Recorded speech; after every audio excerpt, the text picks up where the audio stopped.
the magic of the Cybernet Space Cube, the computer-enhanced podcast of the future. Transformers Slag Podcast. What's up, everybody? How we all doing this Saturday night? It's the Transformers Slag Podcast Saturday Night live stream main event. I'm joined with this boy right here. Came to join me early. How we all doing this Saturday night? We did a impromptu live stream on, I think it was Wednesday we did it? Thursday? I don't remember. We got some stuff in the mail. I opened up some Blokees live. Go check out that little fun hangout if you want to see me open and build some extremely simple but fun model kits that were sent to me by Michael Koo. We have some other stuff from Michael Koo that we'll show off today. Some stuff that we bought in the toy hunting, and so much more. Even maybe next week, because we have something that's cooking behind the scenes of a radical purchase that we'll probably talk about in the near future. But we'll get into that. So how we all doing? Who's in the chat today? Who do we got? Larry is here. We got El Kevo. We got Bruticus 42. We got T-Formers 2002. We got James. We got Nururu. We got Bruticus 42. We got Patrick Brown. We got Will Murphy. El Kevo. Ashnut is here. Rudy Mac, what's up? I want to make sure I catch everybody. It's been a busy, busy week. Bigum is here. More people are still piling in, because now it is 8 o'clock and Mr. Tanky's just gifted 50 subs to a whole bunch of people. Woo! Here we go. Now it's about to get crazy. Thank you, Mr. Tankies, for once again showering your awesomeness to everybody. Let's see who's going to get that. I hope it doesn't double up when it does that. Mr. Tankies is at it again. He is the fairy godmother of gifting memberships. And man, oh man, that's going to be a lot of memberships that are going to be popping up right here. So, but yeah, so we got some news we got to cover. Got a few things we got to talk about. Quite a few things, because there's a lot of stuff that popped off in the news. We're going into the final round of the fan vote. There's a lot of cool stuff that we're going to talk about. So we'll jump right into it. And yeah. If you have anything you want to add, super chat, post, and then some, then we will make it part of the conversation. Sorry, I just ate before, so I'm a little full. But yeah, I know there's a lot of a lot of memberships today added. It is what it is, though. Welcome to the Transformers Slag Podcast and its crazy community that I love so dear. I don't think there's a Transformer podcast in the world that has a community like I do. It's pretty crazy. And there's guys that have been around longer than me. There's guys that are around that, in my opinion, have better setups than I do. But we just have something awesome going on here. What did I have for dinner? We went out of our way and we bought ourselves some just like cheapo kind of like steaks that were on the way out. A lot of times when it's like late on a Saturday, we just go to like our supermarket and go, oh, what steaks are on their way out and going to expire? And we kind of just buy them on the cheap because we know we're going to eat them right away. And so we make some steaks, we pepper them up, we put some garlic on it, mix it up a little bit, make it good. We put some broccoli on the side, a little bit of rice, She likes it with ketchup because she's a psychopath, but she ruins the steak. But either way, that's what we had today. Just something cheap and simple, but healthy nonetheless. Good old meat. But let's jump into it. Let's get into what we got going on.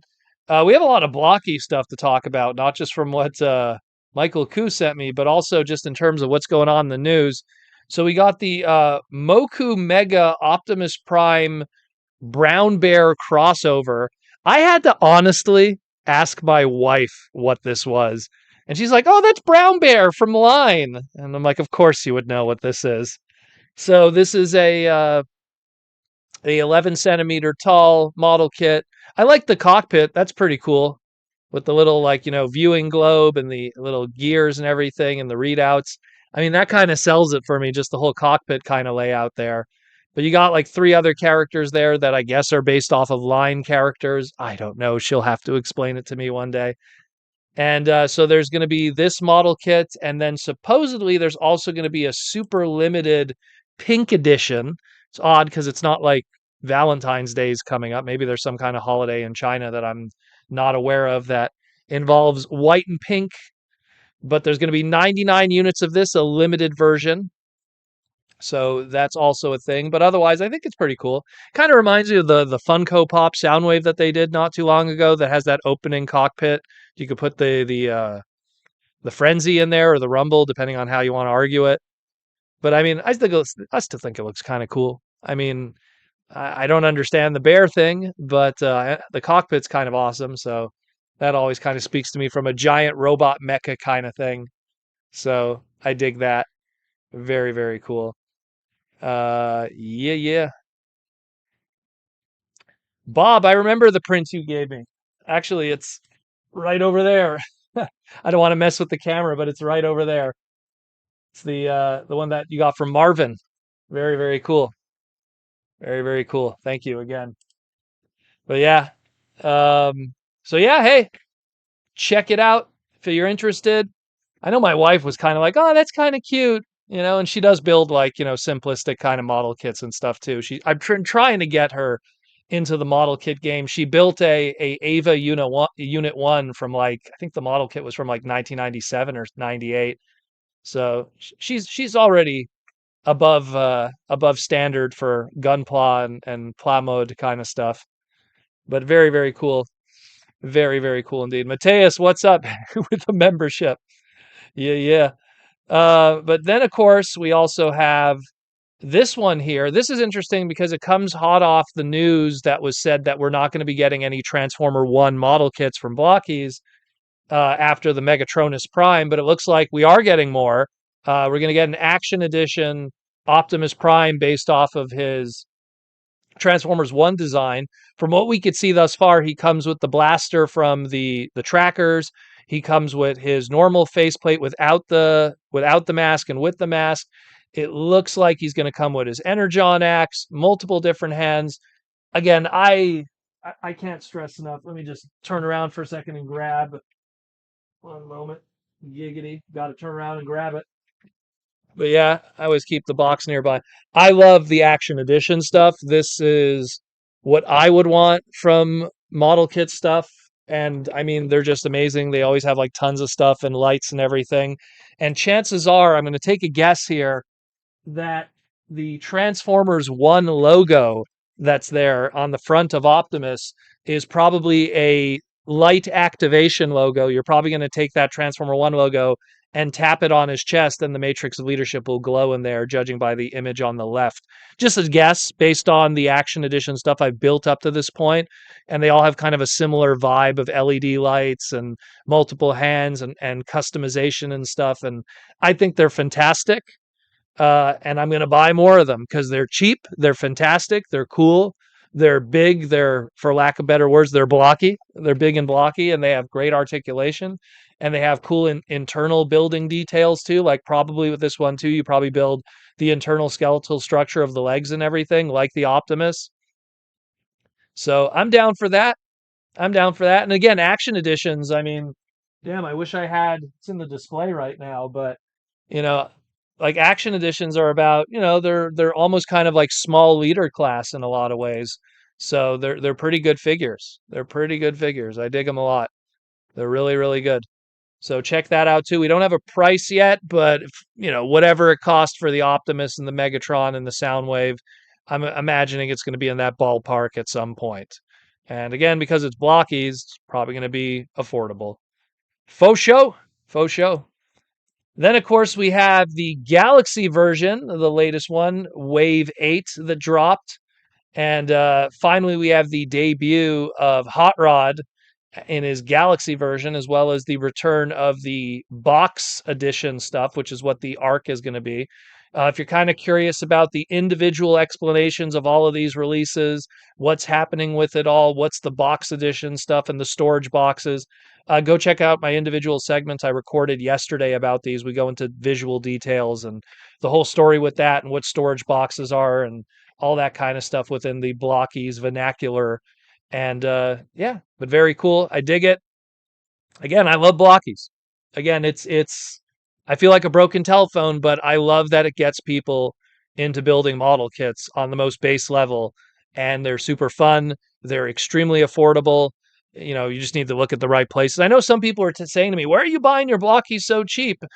Don't go to places like Uniqlo or like certain websites that are like not sponsored by the podcast. But I will say that places like AliExpress and everything, they do have them affordably. Yeah, maybe your box might show up with a big ding on it or something, or it might take 2 weeks to arrive to you. But I mean, the Defender's price point should not be too expensive, and some people are really overcharging for them because they know that it's popular right now. So check it out. Very cool. These are starting to show up already in the hands of Chinese model kitters. So it would not surprise me if these show up very, very soon for us Westerners too. You know, yeah, Ashton, Galaxy should be about $6 a unit. The Defender should be about $3 a unit. I'm seeing people like saying like, "Oh, I'm seeing $14, $15." I'm like, "Where are you getting ripped off?" Don't go to those places. Do not support those places that are taking advantage of you due to popularity. But yeah, good stuff. Good stuff. Love them. Can't get enough of them. And I mean, now we're up to like what? We're up to like so we went from like no hot rod Rodimus Blokees to now a whole bunch of them. And I'm just putting it out there because Michael Koo hooked me up with the model kits. But so number one, so the latest wave of Defenders is going to have a oversized trading card as the box topper of the case assortment. There's a hot rod one. So if anyone wants to trade, I will gladly trade for a Soundwave one for the hot rod one. And the same thing goes for the coin that came with Defenders Wave 3, which I have over here, which I'll show in a moment. But if they want a Soundwave coin and I'm willing to trade for the hot rod one, they're all of the same rarity, more or less. It's just I want hot rod, you know. I want my boy because he's so awesome, you know. Same thing. If you get the chases on the left there, the bottom right one there, the flaming hot rod is the chase. I believe the Matrix one is the chase. If you want to trade a chase for the chase Grimlock here, the metallic one, ooh, come on, people, Grimlock's more popular, right? Don't you want the chase Grimlock? I will gladly trade for that too. Just trying to get my boy. Just trying to get my boy. That's all I want. Got to get them all as best I can, some way, somehow, some way, somehow. Yeah, yeah. So there's that. And then, of course, let's jump into the most important news of the week, which is the fan vote. So Nate from marketing and the Hasbro Transformers official Instagram updated on Friday that the winner of the voting for the category is going to be the C alt mode. So we're going to be voting for some kind of C alt mode. This comes from from what I was told, at least from the Redbook users. I don't have access to Redbook on the Chinese side of things. What's up, Aaron? I don't have access to the Chinese side of things, but supposedly, while in America on the West Coast and Western Europe, C won by a small percentage, while Wildcard was pretty close in second place. In China, C won by a majority. And so that, kind of merged together Redbook votes with the Instagram votes, which led to C winning by quite a huge number. So good for that. And then, of course, we then have now what's going to be popping off. YouTube member question, Mika. Hearts of Steel Shockwave, maybe? I would hope not, only just because I feel we'll still get a Hearts of Steel Shockwave. I mean, we got the Hearts of Steel stuff already. Let me just reach for the regular ones. Give a shout out to Emily and Nate from San Diego Comic-Con who hooked me up with this. I mean, we got this thing, and then we got the Starscream and Optimus Prime one. I'm sure they'll do another 2-pack, or maybe they'll just do a 1-pack that's like double sized for the Shockwave. And you have the third-party one that's pretty good. I mean, not that I'm saying you should get the third-party one, but I mean, it's out there. It's something that exists. So that's kind of how I see it. Manning Fresh with the $10 super chat, gold super chat. Thank you, Manning Fresh 2942. Sometimes I always wonder what those numbers mean. Just checking in. Got a quick question for you. Do you think with the Studio Series 86 Seekers coming out next year, do you think we will get cluster bombs with these Seekers like we get with the 80s? Well, I mean, I know that I think it was Evan or Mark. I think it was Evan talked about how they want to go back to doing more accessory packs and doing stuff like that, like they did with the Centurion drone that they had, and they want to do more of those. So obviously, they're going to probably want to retread stuff that's more current in what they're putting out in terms of product. Like the previous accessory pack was doing items that were current based in the siege kind of Earthrise, landscape of characters. So it wouldn't surprise me if they want to include some extras. Obviously a gun Megatron mode is going to be thrown in as an extra bonus again and again, but I'm sure they'll put a lot of cool little things in there if they do get around to it, which will probably be a little bit of the conversation later today too, of some other news in relation to that. But I mean, I could see it. All we know is we got a new Seeker mold, and that means everyone's going to be buying it all over again. And then all of those Earthrise ones are now going to plateau in value, and that is that. But I mean, when you've been around as long as I have and have seen those ups and downs, I mean, my goodness, it goes all the way back to the very first Classics Seekers, where it's like Starscream was part of Classics 2006. And then it's like, oh, you want Thundercracker? He's a BotCon exclusive. Oh, you want Skywarp? He's going to be a Target 2-pack with Ultra Magnus. And those two together were worth a lot of money for different reasons. And then it kind of dominoed from there, where then it's like, oh, now you could get, Thundercracker because he's a retail version in Universe. And oh, Skywarp is going to get a reissue too, and he's going to be a part of Henkei, so you can get him through the Japanese side of things, so you don't have to pay a crazy upscale. But there was always this war with the difficulty of completing your Seekers and the madness of it, and it would happen again and again. And then it had happened the second time when they did it with the Voyagers during Earthrise. Now we're going to go through it now with 86. So it's just the dance we're so used to up to this point, unfortunately. It really is. Really is. Oh, Rudy, you got some from Aaron too. That's pretty cool. He was doing a giveaway with a bunch of people. Go check out Aaron's channel. I don't know why you people follow me if you don't follow him. Come on. But thank you again, Manning Fresh, for the super chat. Hope that kind of clues in a little bit of that for sure. El Kevo, that we have no reason to believe Hearts of Steel will continue. That said, timelines it will be different next year. Yeah, but you never know. You never know. By this existing, at least it gives us a guide of a possibility, where at least in the case of the Shockwave, we're in a situation where we could really get something that doesn't exist already fictionally. If it already exists fictionally, it means there's a possibility of it happening.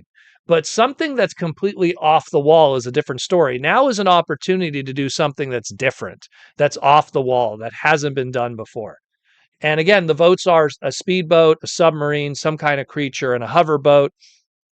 I mean, I'll be honest with you. I have what I want to vote for. I'm pretty sure you guys could take a guess at what it's going to be. But I mean, at the same time, I always go for originality. I want something that's fresh and new and different. And so starting Monday, we'll begin the voting for this on both Instagram and Redbook for Chinese viewers. And that'll run until the 28th. And then they will announce everything, the winner, the sculpt, the design. They'll have a concept up that Mark and Evan will put together on September 17th, Transformer Day. And then we'll get the big announcement. And then that will be turned into a product. So that'll be very, very cool. We have not seen something like this from start to finish since the days of Aaron Archer with Windblade, So Windblade, excuse me. So that's just very cool. That's very, very cool to kind of get something like this. Now, granted, she was a brand new from the ground up character. This one is just more reinventing something that's already existed, but it's still cool to kind of see something that is fan driven, and hopefully it'll be something cool. I really hope so, because I mean, Shockwave is easily my favorite Decepticon, without a doubt. There's like no one even comes close in terms of second place. And it's just cool to just kind of get something unique of him. And I'm glad, I'll be honest, I'm really glad the wild card thing didn't work, because two of those were just really, we're going to get Shockwave as a we're gonna get Shockwave as a gun again. Really? We're gonna get Shockwave as a car again. We're gonna get Shockwave as some kind of spaceship again. Really? Like I didn't want those ones because that's been done. I already got my RX-8 alternator Shockwave. I don't need another one. So we'll see what happens, but very cool. Again, voting starts this Monday. So check out the official Instagram for Transformers to do your voting. Again, reminder you need to have an Instagram account to do this. And then you just click on the pinned comment that'll be the voting, and then click on the actual comment to leave a comment. And then the voting poll will pop up. I know a lot of people were confused by that. As for Redbook, I don't know how that works. You'll have to you'll have to ask a Chinese Transformer fan who has Redbook. I don't know, Young, are you in the chat? Maybe you can help us out with that. But either way, that's how that works. And then we'll tabulate the voting for both of those, and we'll have our winner announced on the 17th of September. So check that out. Yo! What are some people saying here? Jellyfish by Will Murphy. That'd be cool. Multiple tentacles. We never got a jellyfish transformer. We had, what are they called? Invertebrate. We've had squid. We've had some kind of octopus with taco tank, even though that technically doesn't transform in the traditional sense. We never had and of course, Skyla from God Neptune is also a squid. A lot of squids, but we never had a jellyfish. So I could see that being something different. Why like why? I wonder what next year's SDCC exclusive will be. Skybound Meg's Armed Optimus. Maybe. I'll be honest with you. That Skybound box set, real talk, I don't think it sold very well. Only because, and this is just my own observation, in that when everything was getting shut down for San Diego, I want to say it was on the Saturday. I was already seeing Hasbro, like when, like, it's like, what time do we end usually San Diego on Saturday? I wish Joseph was in the chat, but I think it ends usually ends around 7-8 o'clock p.m. And I would already see, when we were closing up and they file away all the attendees and it's just the dealers and everyone in there. Hasbro was already putting a lot of stuff already in storage, and I could see the forklifts moving pallets and pallets of stuff from their big display. And I was seeing a lot of, let's put it this way, the Tra Skybound. You could just tell from the outside of the box, cases of it. So I was under the assumption, I guess it didn't do as well. I mean, it's a cool set, don't get me wrong. I mean, it's a great way to get that awesome Skyfire / Jetfire mold. And those two little extra figures from the Void Rivals book is just a super nice addition too, which I don't know any kind of opportunity that would have existed in retail to have that happen outside of, let's say, a Netflix series existing. But I mean, still very, very cool. But at the same time, I don't think it was well received. So yeah, maybe an Megatron armed Optimus would work out. Maybe that would appeal more, but it's hard to say. It's very hard to say. And you're also talking, 11 to 12 months from now, which will that still be in the, cultural consciousness by then? In the same way that when they planned this Void Rivals box set, I'm pretty sure, judging by how toy production is, this was coming hot off the heels off of issue number 1 selling out like crazy, and then making that decision. And that was like almost 2 years ago. So, so let's put it this way. We will see.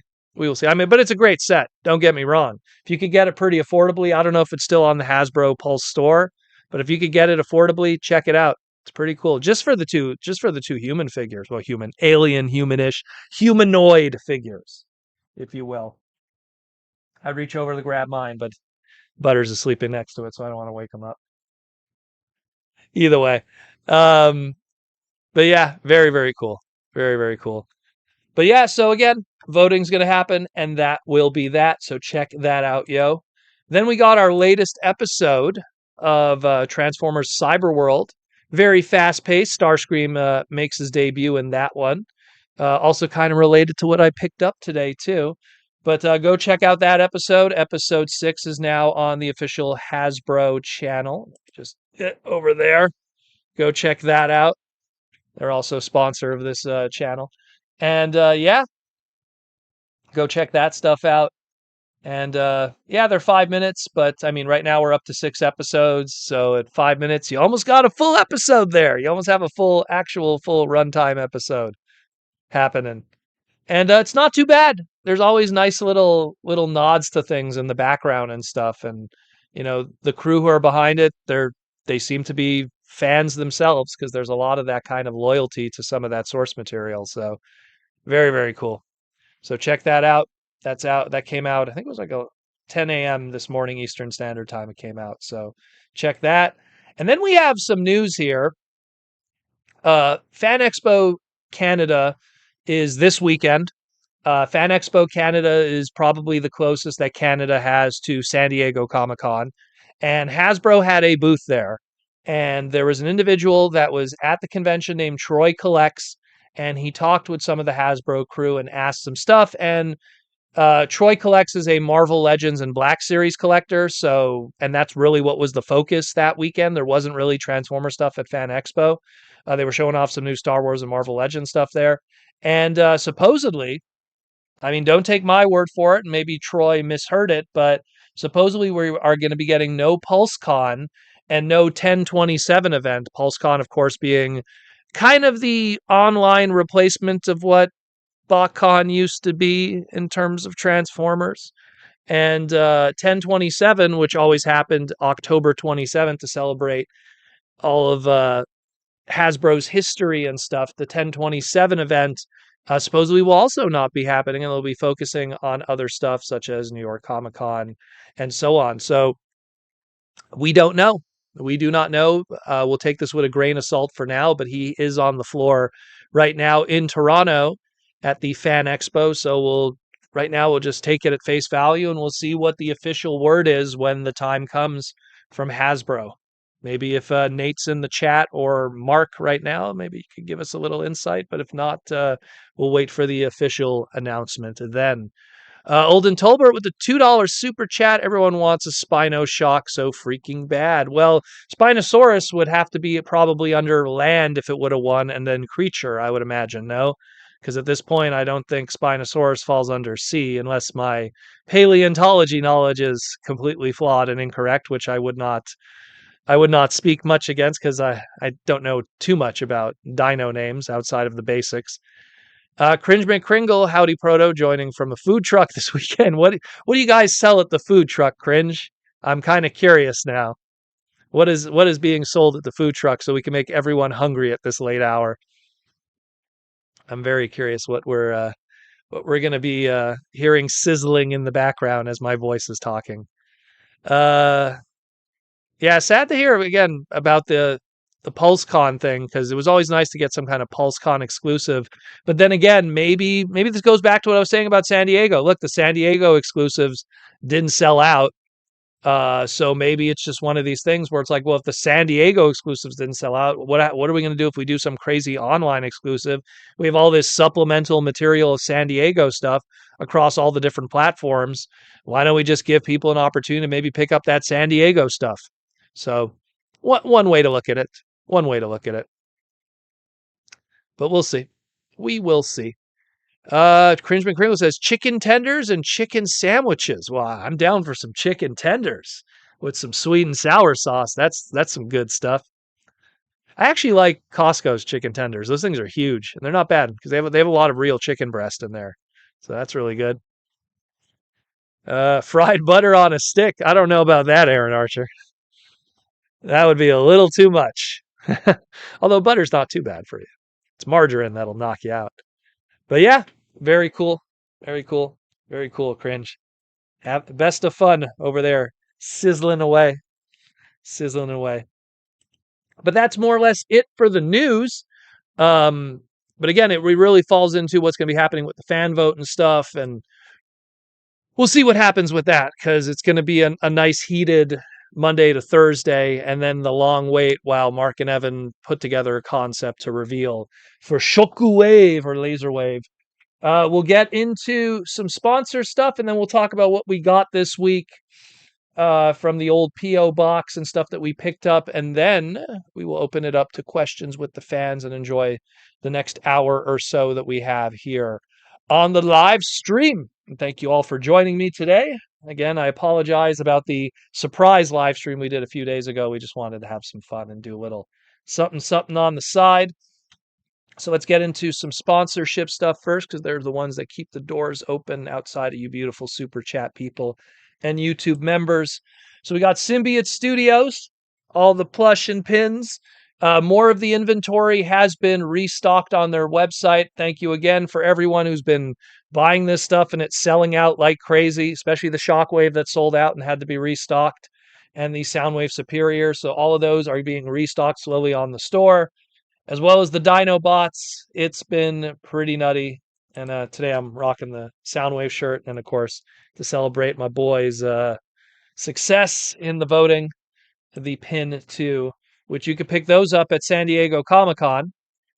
So next time you go to San Diego or TFCon, there'll be a TFCon LA.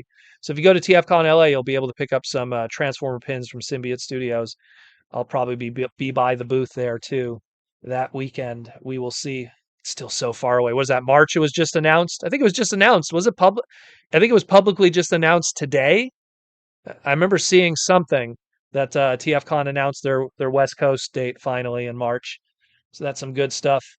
But yeah, and of course, all the other goodness that is slowly coming. Still plenty more to come. A lot of other Symbiote Studio stuff coming in the near future in terms of plush and everything. Man, so many things sold out. That Laserbeak didn't stand a chance. The Starscream didn't stand a chance. It's all great. And of course, the oversized plushes that'll be coming soon. The Commander Optimus, the Scheming Starscream, the Brave Bumblebee. All those will be coming soon to join also the Soundwave Superior. Again, it's official plush. It's not going to break your bank. It's good stuff, man. It's good stuff. Thank you for the Rudy Mac. These pins are awesome. This is one of my favorite ones. The ones that they've done the best, and again, my opinion doesn't reflect any kind of success. This is my favorite one. I like, obviously, for you know, biased reasons. They did a Slag one. That's really cool. And then they did a whole bunch of Magic the Gathering ones, all the little emblems and stuff. And those ones are really cool too. Like they had like these ones. These ones don't exist anymore. They're retired. The little Optimus ones and stuff. You even got Snake Eyes here.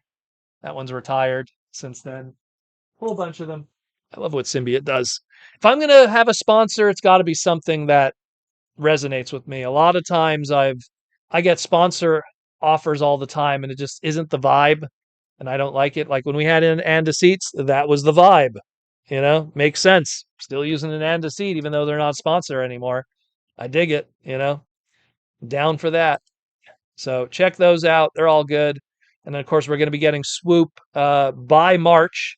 So by the time TFCon LA rolls around, there'll be a whole bunch of new plushes that will be available for purchase at the show, and then will be on the website too, including Swoop, so you can complete your Dino bots. My Little Pony stuff is already on the website right now, and all the others too. So check them all out. And the Toy Armada. Go check out the Toy Armada. Throw that in your YouTube search algorithm, the Toy Armada with Aaron Archer. Learn about Transformers from the guys who worked on them, not just listening to me prattle, assuming things. Maybe it works like this or that. No, you have the actual people that know how this works and how it's designed, and they were there. This is the Universe 1.0 segment. Little love to Brian Parrish and the whole crew. And of course, Aaron, who also worked on it too. We talk about all kinds of cool stuff. Check that one out. Very, very cool. Aaron has some brand new Posca paintings that are up. He put a brand new Sideways. That's the one on the top middle there from Armada. You could pick that one up, as well as a whole bunch of other ones. One of one original art pieces on the original instructions designed by the legend himself who worked on them. Check it out, archermonster.com/shop. Go pick up yourself an art book too. And then some. And we'll hopefully see you in the near future at a convention. And of course, Bin Studios. Upgrade your 2-in-1 Unicron. binstudios.iwarp.com. 2-in-1 Unicron. Wings or rings. Do what you got to do. And I don't know if I'm going to promote this anymore because it's already sold out everywhere. So the only way you could probably find it now is eBay, or if I manage to get more units of these from the printers directly, I'm going to try. It's really tough. Every time I get a bunch of these, they sell out. So I'm gonna try to get some. I don't know if the Udon crew are watching the live stream, but let's try to get some more extra, eh? So that way some people can get it. Because, man, 400 issues like that, absolutely gone. Yeah, I was like, oh, I'll be fine with this. Yeah, sure, I'll maybe sell 100 copies. No, all 400 gone. It is what it is. So check it out, Mega Man X. The ongoing will be coming out November 2025, hopefully, if all shipping works out perfectly with Lunar. So check that out. It's a little comic book I'm writing. It's kind of finding success. So we'll hope for the best.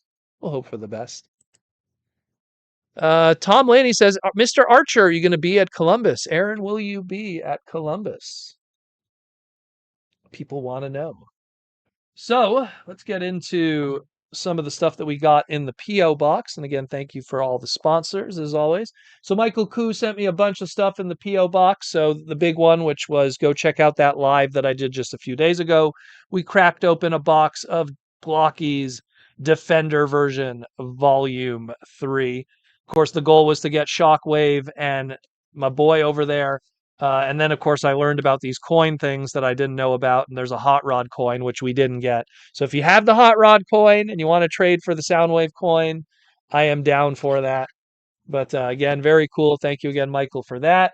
He also sent a Authentics Alita 1 with a very interesting alt mode that's based off of her design from the Galaxy Trials game. I'm going to crack that one open and do a nice photo shoot later this week. And this one's funny because this one reminded me. He sent me here the hydropods. They're supposed to be Transformer ones that are supposed to come out of these. Have these ever come out like publicly, the Transformer ones? Because these are the more like vanilla, like, basic. Because I know there's Marvel ones. I think there's Star Wars ones, but they have Transformer ones. And supposedly there was going to be a Rodimus one too. And I went out of my way to track down the hydropod that's of Iron Man, because it has a similar color scheme. And I've yet to see an update on the Transformer ones. Did those ever hit retail? I never saw them in retail. I just saw the vanilla ones here and the Marvel ones at best. So very cool. And then these are clearly for the little lady. The McDonald's Ninja Turtles Hello Kitty crossover he sent. I think that's Cinnamon. That's Cinnamon. I don't know my Hello Kitty characters off by heart. And then he sent the mini food assortment ones there too. Those are pretty cool. These are awesome if like you're just someone who has 1x6 scale figures and you want to have accessories and stuff. Those are very cool. You know, let me get the complete checklist over here. The little McDonald's. Just show it there. Very cool. Come on, work with me. Come on, camera. But yeah, there's a whole bunch of them. So very, very cool. Thank you again, Michael, for the little box of goodies, all the goodness, all the good stuff. But yeah, so that was all of that. Very cool. And again, the biggest takeaway from it was I got this guy. So at the end of the day, hey, Michael, thank you for that. That'll go in the hot rod display. We went toy hunting yesterday and managed to pick up the Walmart exclusive BAM right here of Mirage. Don't let anyone tell you fiction never influences purchases. So I got Mirage today. And again, very simple transformation. It's kind of a shame that they don't have like articulation in the elbows. That would have been really cool. It's just very simple, like that's it, and then of course like that. But very simple transformation. Boom, boom, and there you go. And then here you go, Docta. So very simple transformation. But I dig it. I dig it. Nice little dude. And again, he has those 5mm ports on the arms. Again, let me just show you again where I firmly believe there might have been some little bit of Wild King DNA going on there. Let me just plug a whole bunch of them on him here. But I really feel that there probably was some kind of DNA planned at some point with these characters, and then they kind of just went one direction and went the other direction with Cyberworld. But yeah, I'm telling you, something's there. something's there. So you can kind of mix and match. You get your Wild King stuff, mix and match it with your Cyber World stuff. You can have fun with that. So very, very cool. I know no one's having this conversation but me, just because I actually play with my Transformer toys. But yeah, very, very cool. I dig it. And again, these are affordable. These guys, what is he like, $10 in Walmart, 9.97, something like that. So very fun, very simple. I'll probably maybe pick up. I don't know. Maybe I'll pick up Skybite if I see him. I didn't see him there. We have like my Walmart because Mirage, I think, is a Walmart exclusive. That's what I read online. My Walmart has like just pegs of him for whatever reason, like just tons of them. So because there's so many of them, I was just like, you know what? Screw it. I'll pick up one. Why not? He's cool in the show. He has his own unique kind of spin on things. And I like that it's, much like the Bull Megatron that I got before, it's a different alt mode for him. I'm not just buying a Mirage that's a Formula One, although I'd probably buy it anyways because I love Formula Ones, but it is what it is. Uh Fawnhart Hot Rod. Oop, almost missed that. One sec. Everything moves so quickly. Fawnhart Hot Rod coin will be in the Defenders Wave 4 with the Chase Rodimus Prime. I know that there's a hot rod, a gold hot rod coin with the Chase Defenders Rodimus, but there's supposedly a green hot rod coin here with this wave too, because I saw someone post an image of it. So I want the green one also, because I'm a psychopath who wants them all.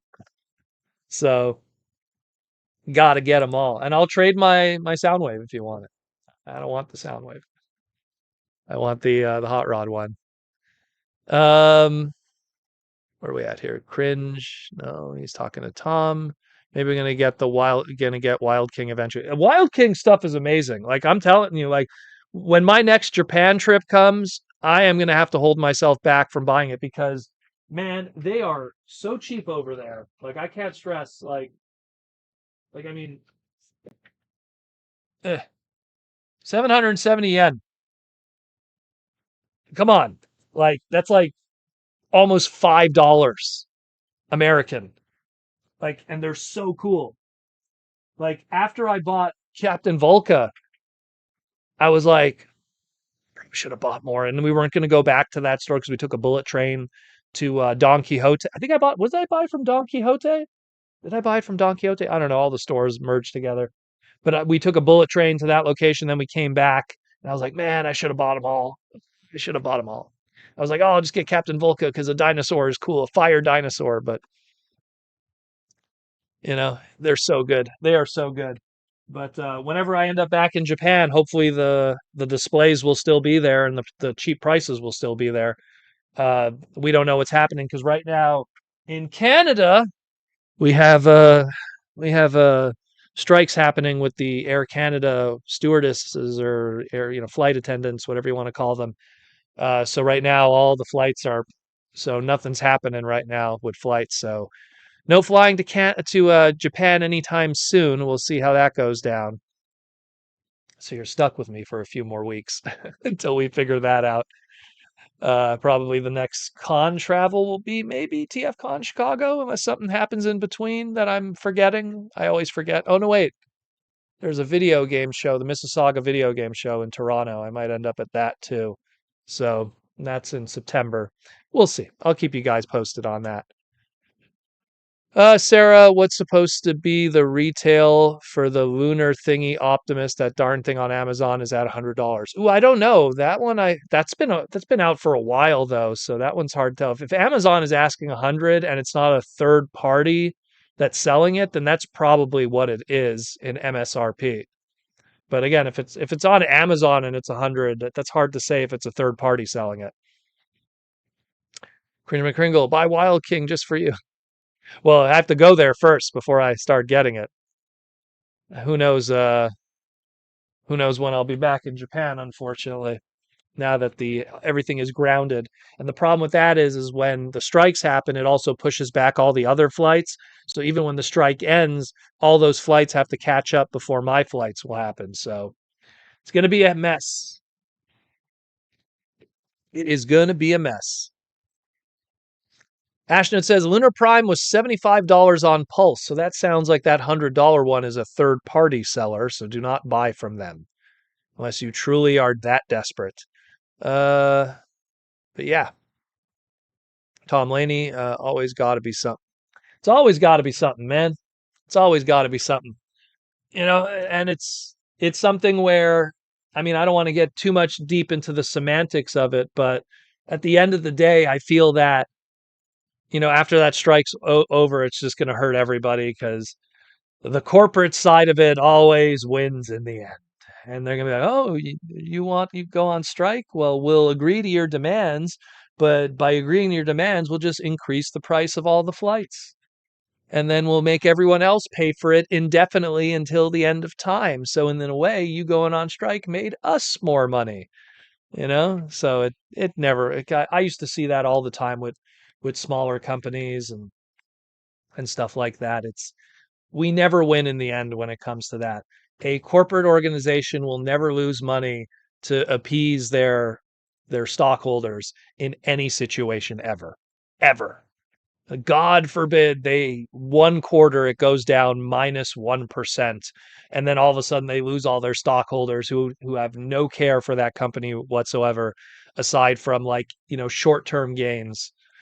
And then these companies that are beholden to those stockholders and not their actual customers or the financial stability of the long term of the company. I literally talked about, again, this Air Canada thing. I talked about it today with a bunch of my friends, and the reality is the CEO of Air Canada not too long ago was a retail guy, like for Zellers and Sears and stuff, like he was CEO for that. And now he's doing planes. And then he'll leave them and then he'll go somewhere else and he'll be working for Canon printers or something. Who knows? So you can never rely on those dudes. Never can. Never can. Uh no Wave 3 coins were Devastator, Soundwave, and Grimlock, the two chase figures.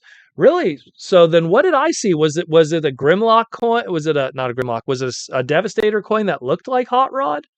Maybe I'm seeing things. So, I mean, that's good news. Look, I want you to be right, Fawnhart, because if there is no Hot Rod coin in green there, then that saves me one last thing to track down. But yeah, then I just need to go crazy on Wave 4 then. I need to go crazy on all of those. But yeah. Otherwise, how we all doing? How we all doing? Butters is looking at me like, who is he talking to? What do we got here? Yeah, should we crack this one open live today? A very complicated transformer, of course, from the Authentics line, which was a Brian Goldner idea, because at the time, South America and some of the more, I guess I don't want to use the term poorer, but we'll call it financially sensitive regions. They were worried about too much bootlegs and stuff, but they still wanted to have official Transformer product to be available in those countries and regions. And thus the Authentics line was born to do something that was simpler, low on two paint decos on that whole figure, the face and that tummy there. And then, three molded colors of plastic, the salmon, the pink, and the black, and simple assembly, and the rest is history. And then you have Transformer products in those regions, so that way they don't have to worry about bootleggers. Because they managed to win that war, kind of, not completely, but they kind of managed to win that war a little bit with China, where China for years, and mind you, it still exists. Just now, there's finally people that, because of the market there now, it's affordable to buy official. But at one point, it was a country that didn't have a lot of money, and now the middle class there is much more powerful, and there's a lot of money in that country, and now they could sell official Transformers and turn a profit. And now we see how China dictates a lot of Transformers' future.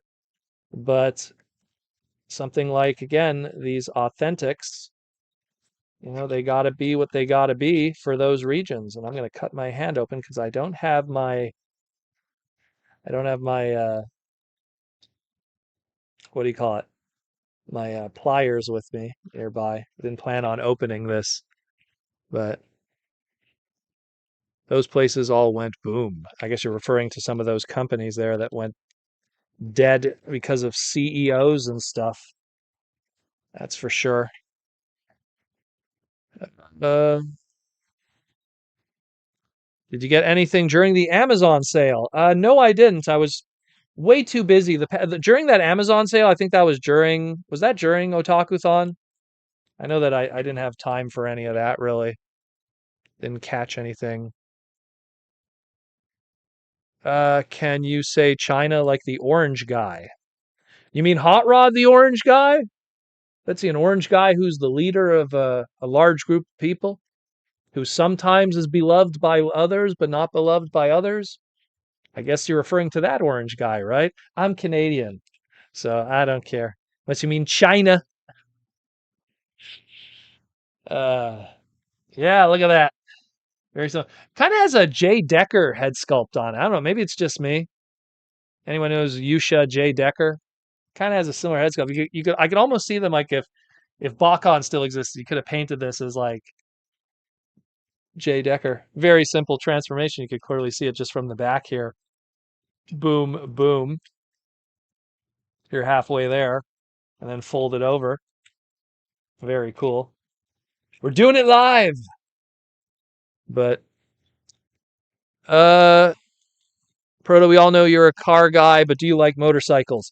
I'll be honest with you. Well, I think motorcycles look cool, and like if I made a fictional character, he'd drive a motorcycle or something like that, like a Wolverine or a Common Rider. But me personally, I'm not too much a fan of motorcycles in terms of, I guess, safety, for lack of better words. Uh, Kevin Nash, the wrestler, big pop, big daddy, cool diesel, big sexy NWO. He said it the best, and I kind of agree with his statement. He did a wrestling event called Road Wild that had a whole bunch of motorcycles and everything, and he's like, you know what? I get it. Some people think motorcycles are the coolest thing in the world. I just think it's one of the quickest ways to die. And it's just one of those things that I did a lot of racing back in the day, both illegally and, professionally, semi pro. And I've been in a lot of accidents.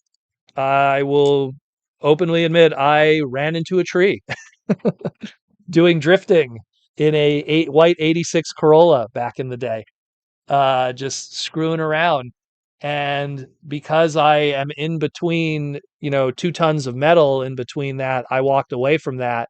Where if you're in a motorcycle and your kneecap bumps into the side of a Corolla at a stop sign, you're going to need surgery.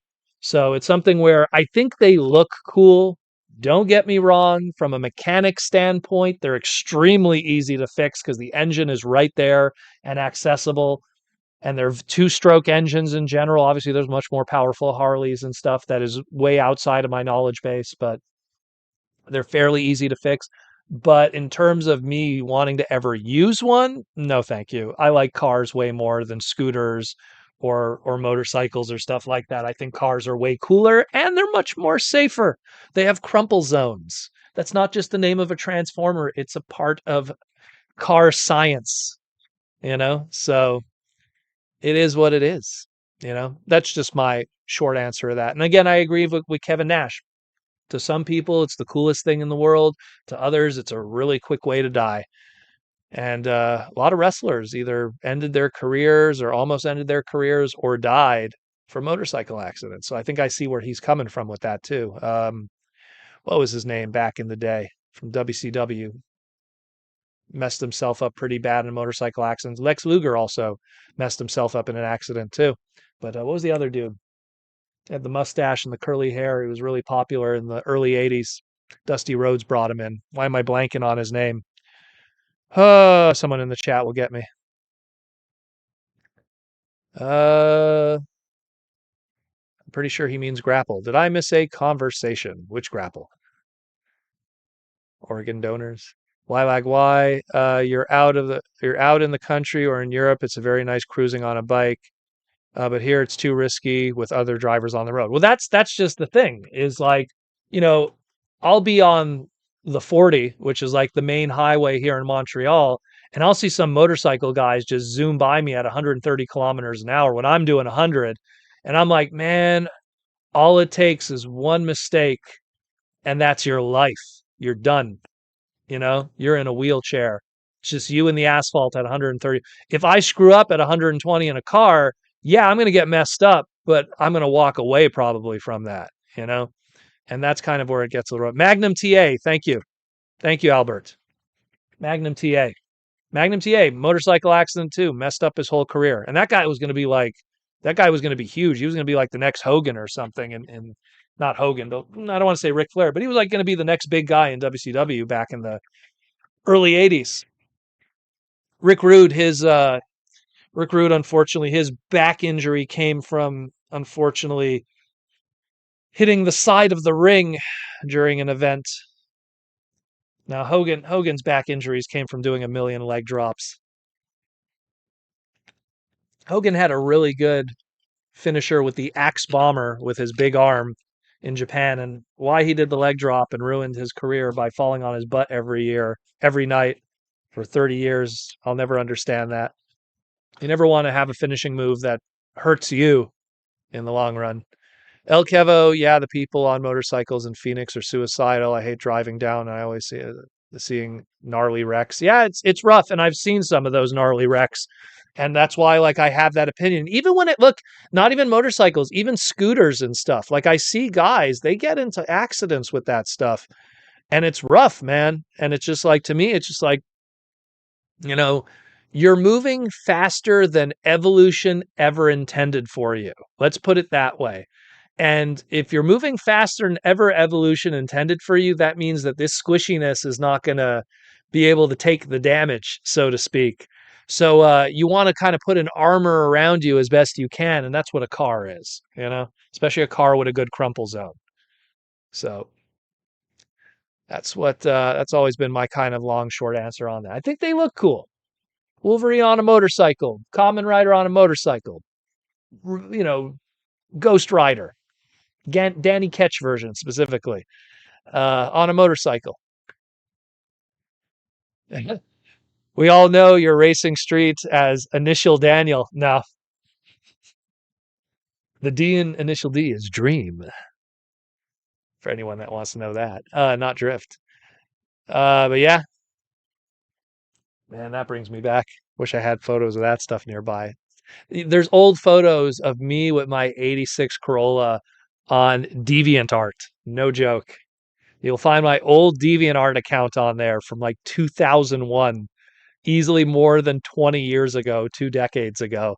And you'll see me with a full head of hair leaning on the 86 Corolla back in the day in the old parking lot near my parents' house, Plaza Côte d'Ivoire. That brings me back.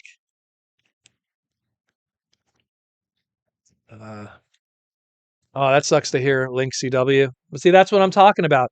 Link CW, one of my former coworkers, when I had my first mechanic job at Canadian Tire, it's like a Jiffy Lube for Canada.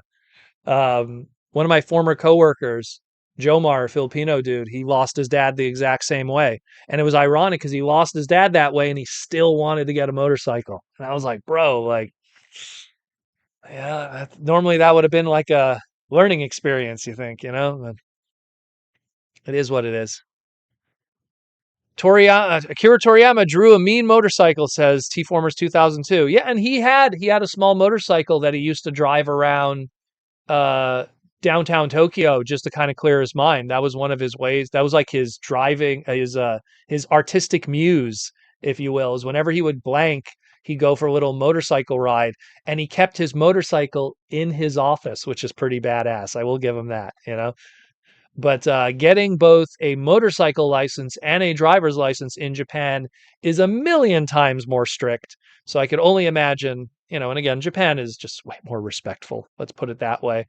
As someone who's been to that country a few times now, I've learned that even when it comes to walking, there's a system, you know. that you have to respect. So I could only imagine something like cars and motorcycles and them being respectful with that kind of stuff. Sarah, I had seen people become jello on the road in motorcycle accidents. Well, there you go. There you go. I will always be car guy. I will always be car guy, not just because of mechanics. I mean, long before I was into car mechanics, I always loved cars, which kind of brought me into it in a lot of ways. So it's just something that I think cars are cooler, and they're more customizable. I find that motorcycles they really only have like three kinds of general silhouettes, more or less, where cars could have a lot of different kinds of shapes and sizes and stuff. It is what it is. I'm sure there's some motorcycle people that are like, "Oh, be quiet," but it's just how I always felt. And I guarantee Aaron, who's designed a couple motorcycle transformers, could speak from it from another standpoint. When you do motorcycle transformers, you find the difficulty that you don't have a lot of kibble and volume to work with to space out the figures. And so a lot of times it's very difficult to make unique looking characters. I think Groove is the only one that kind of gets away with that from 86 and 85 with Defensor. And I think that's only because, he's that old Chips motorcycle that's all like big and everything, the old Road Pig design. James Hopkins loved the Canada bike. Well, the Canada bike is also Vinny's bike from Biker Mice from Mars, so you get a double up on that one. Yeah, it's a cool bike, cool futuristic looking vehicle. It's very very cool. Again, I love Biker Mice from Mars. Love that show. It is the coolest thing ever. I love that show. Anyone who was paying attention to my, Twitter during San Diego, I went to the Biker Mice from Mars booth. I got the exclusives. I took a picture with Throttle. I love Biker Mice from Mars, and they gave me again. Shout out to Brian from the Toys That Made Us. He was in charge of the nacelle booth. He gave me the display motorcycles for free of Biker Mice from Mars, which was really cool of him. And but at the same time, it's like I love Biker Mice from Mars, but I ain't getting a Harley. I'll buy a million. I'll buy a Subaru, a Lancer, a S2000, an NSX.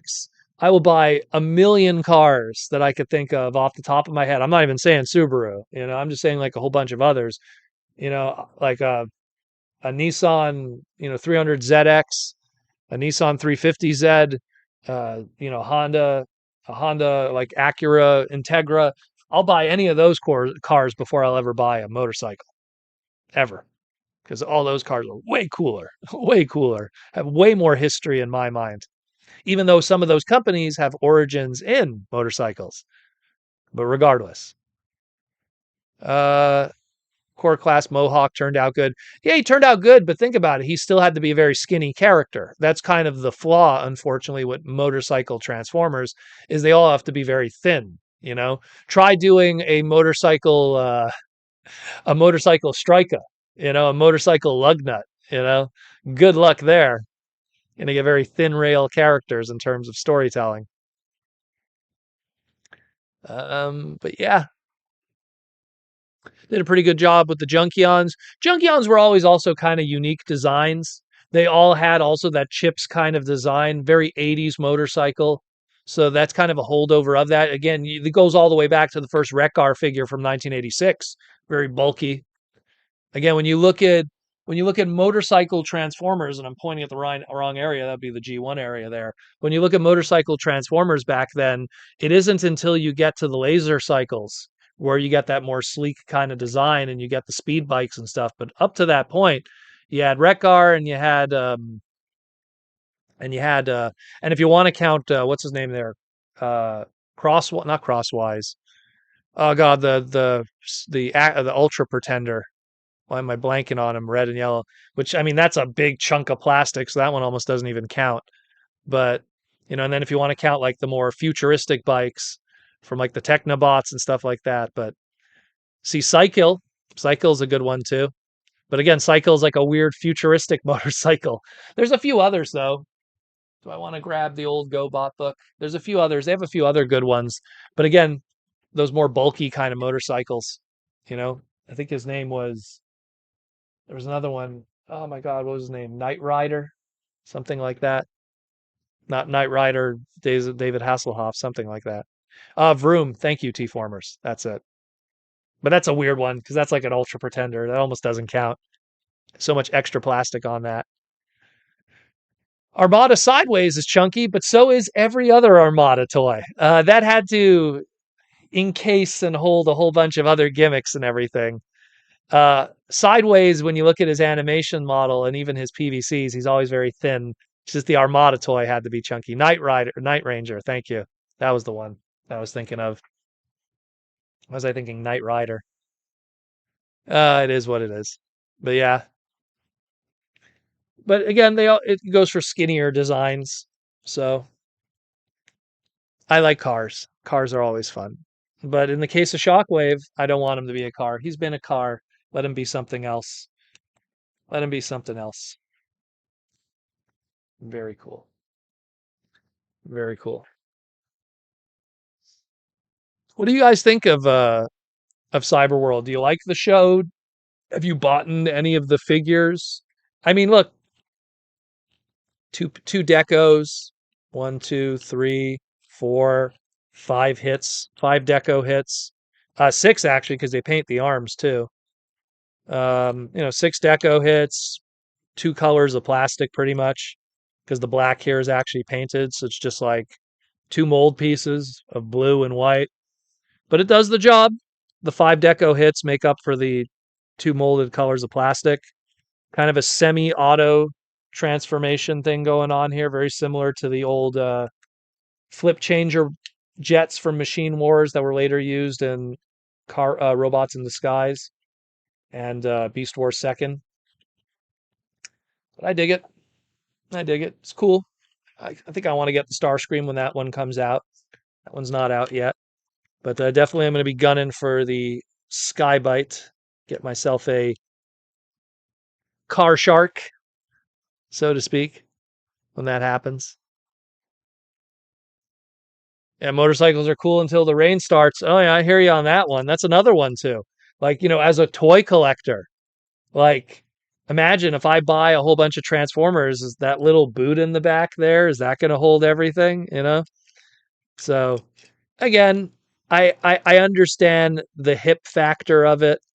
I get it. I do. I genuinely do. But at the same time, to me, it's just more, there's a lot of other vehicles I rather hitch my wagon to, so to speak. Rudy Mack, you have to ask Mr. Tankies about his collection one day.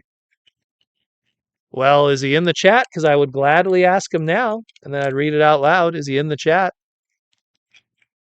Tell me, Mr. Tankies, about your collection. Who is your favorite Transformer? And is he someone who your favorite Transformer is also someone who shares subscriptions and super chats? He's like Batman. Yeah, it's true, eh? It's like, thank you, Mr. Tanky. You turn around and he's gone. He's gone. And he was designed by Aaron Archer. That makes him even more like Batman. And he's voiced by Kevin Conroy. So hopefully, Mr. Tankies, I will see you at a con in the future. That would be very cool. That'd be very cool. Need instructions for an Authentics figure? Sure, why not? I guess you got to play it safe. It is what it is. I respect, and again, like I understand people think stuff like this is dumb, but when you understand the business side of it, it makes sense. I'm pretty sure there's a lot of kids that this is like their first Transformers and they're affordable and it gives them a way to get, an Alita figure. And in all honesty, again, like if they did a Yusha J. Decker repaint, I'd buy it because that's kind of cool. That's kind of cool. Tom Laney right now near Cleveland got about 100 dirt bikes and four-wheeler groups. Yep, shutting down the roads. Ooh, boy. That kind of sucks. You guys probably don't have bike lanes either, so that probably makes things even more messy. That's rough, my man. That is rough. That is rough. Running the streets. Well, that's why to me it's always something that, you know, public transit is a big part of, I find, the success of a city. Some of the biggest cities in the world that people always talk about and celebrate, a big, common thing with all of them is a very effective public transit system and almost a lean against motor vehicles. You think of the New York cities, you think of the Tokyos, and you think of the Montreals, where there's a lean more into public transit than there is to owning cars and stuff. And those are cities that are celebrated for being fun and good for travel and tourism, but even for living, even to move around easily. In Montreal, no joke, like I have tons of friends, tons and tons and tons of friends. Like probably one out of every 10 friend of mine owns a vehicle. The other nine will probably go to the grave never owning a vehicle. No joke. Where my friends in Toronto, if you don't own a car, good luck. You might as well not exist as a human being. You can't even get to your job. Like it's that bad. So, and it's the same thing I imagine for a lot of cities where it's just kind of like that. But at least in Montreal, there's a lot of people that I know that they'll just never own a car because they don't need to. They're able to get to work and stuff like that. And they'll be able to do that for their whole lives. And their kids will be able to get to school on their own. And their wives will be able to get to work on their own. And they don't have to worry about insurance and parking and all kinds of stuff like that. Uh, Rudy Mack in Toronto, my neighbor has 4 cars. That was literally my father-in-law at one point. My father-in-law at one point, I think he had Privia, Toyota, van, a Corolla, and a Camry all at once. Insane. And I'm like, what are you doing with these 4 cars? You know, they all ended up dying slowly sooner or later because he didn't rust proof any of them. So they all slowly all died a slow death. El Kevo, when I lived in San Diego, we had a car, but often took public transit instead. It was faster and more convenient. Well, and again, this is coming from a car guy. I agree with that. If you have a really good public transit system, I would always just kind of use that. And if you live in a safe city, you know, I mean, Montreal has one of the best public transit systems in Canada easily. Easily. I lived, no joke, on a street where if I looked out my window as a kid, I could see a bus that ran 24 hours. The good old 165 in Montreal runs 24 hours. You could go from downtown to my doorstep any time of the day. And that was really convenient for someone like me, especially like in the early days when I didn't have a car and you want to go out with friends, but you don't want to go, oh God, I got to go home because I'm going to miss the last bus. You didn't have to worry about that. You could always catch it at some point because even in the super late hours of 2 a.m. and 3 a.m., it would still come every half hour. Giggity. So, yeah, good stuff. So if you could have that opportunity, always take advantage of that. And not everyone can, unfortunately. Toronto's public transit is terrible, you know, where like Japan and New York City's is really good. Every time I've gone to New York City, what we would legit do is we would go to Philadelphia and then we would take a bus into New York City and then we would just use the public transit around New York City and then take that bus back to Philly because it was just so much easier that way because the fine parking and we tried to once we drove into New York City and we found parking. We found underground parking, but forget about it. It's madness. Why would you want to do that to yourself? You're better off just like going to Philly, checking out the sights of Philadelphia, go on the Rocky Stairs and everything, and then going to New York City. Last time I was in New York City was actually for because of the closing of the last Toys R Us there. So I wanted to check that out. Well, Toronto's traffic, forget about it. I mean, I don't want to be a hater, but you couldn't pay me to live in Toronto. Let's put it. Toronto's one advantage is business, but that's about it. Otherwise, from a lifestyle perspective, there is much better places a human being could live than Toronto, unfortunately. But that's why TF Cons ran in Toronto, because from a business perspective, it makes way more sense. I don't think you should ever run a TF Con in Montreal, even though Montreal is way more hipper. Um, I think like if people came to Montreal for a TFCon, they'd have a great time outside of the show, but it wouldn't do well business wise. Sarah says I just got the Ninetales Naruto figure. Beautiful collaboration. Hey man, beautiful box. I think the box looks awesome on it. Brand new unique sculpts on both of those. I think they look really cool. Can't argue with that. And I believe that was one that Evan was pushing for a while. He wanted that one to happen for a while. So very cool. Very, very cool that you enjoy it. Now take that frog mold and give me Spitor already. That's what I'm waiting for. Spitor and Diver, the green repaint. Snell World, not Transformer related, but I picked up the USS Flag. Well, that's a baller. That's definitely something that not every person could say they do. I would love to own a USS Flag, but I also would love to have floor space. You know, like it would just take my floor here, and then what would be the point?